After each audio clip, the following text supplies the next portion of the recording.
And with your right hand, usually we start kind of in the middle, I think.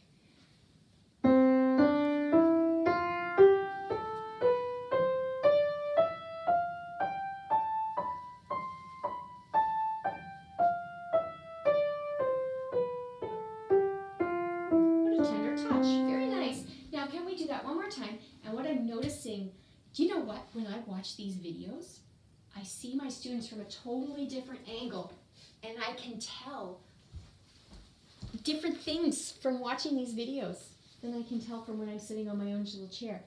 I'd like to see more of a boarding ramp thumb. Do you know what a boarding ramp thumb is?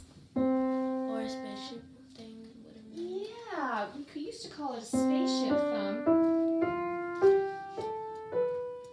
But now I'm calling it a boarding ramp thumb.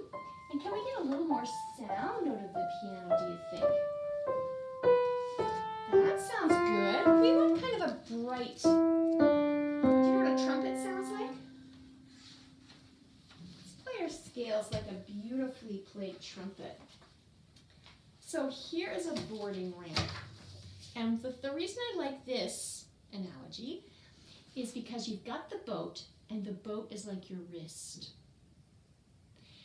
And what floats your boat? Have you ever heard that saying? We're going to float our boat by bringing, sorry my hands are so cold, by bringing the wrist up and down, and the boarding ramp goes up and down with the boat when the tide goes in and out. So watch. Stretch it up, stretch it down, stretch it up. So when we're playing our scales, it's good to have a thumb that's up. Do you know why? Because then it's easier to go under. There's more room for it to go under if it's already up.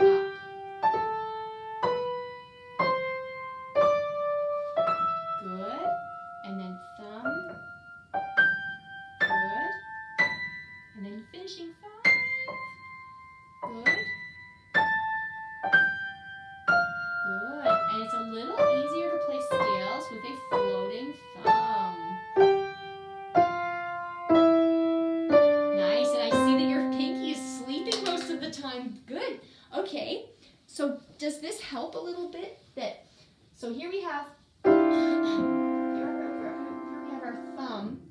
It's like the boarding ramp into the ship, and when the tide comes in and when the tide goes out, the boarding ramp follows the wrist.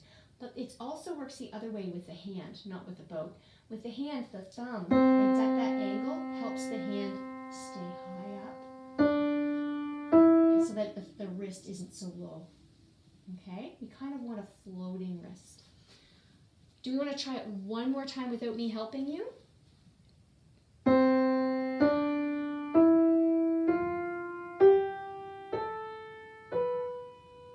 Nice, and you're getting a nice bright sound. Thumb. Okay, there's your set of 3, and finishing 5, and set of 4, set of 3, and set of 4. Why don't you say the sets with me? Because the last 2 times you've played it, the sets have kind of... Oops. Yeah, isn't that... So can you tell why C is the hardest scale? Because it is hard to remember where the sets are, isn't it? Again. And say sets. That's what we're doing this time. Set of 3 and set of 4. Set of 3 and set of 4.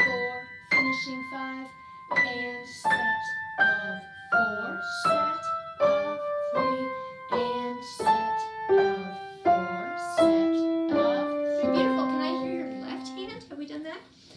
So again, we're going to have a nice floating thumb, and say the finger numbers with me. 5.